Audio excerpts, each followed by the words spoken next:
Our customer brought us a Roborock S5 Max robot vacuum that doesn't charge. Asked us to fix it. Piece by piece, we delicately disassembled the robot vacuum. The cause of the problem emerged: a faulty charger inhibiting the robot vacuum to charge.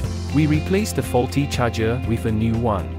But wait, layers of dust on each side of the robot vacuum. Look at this city of dust and dirt. OMG, there's a lot of dust on this side too. I'm curious, why is there a pile of hair here? There is also a pile of hair here, it can get clogged. Look at this camera sensor, is full of dust so it can't work properly. Wow, believe it or not, this can cause the robot vacuum stuck. Then we do a deep cleaning service to restore the robot vacuum max performance. And there it was, the robot vacuum came to life, charging and functioning with full performance.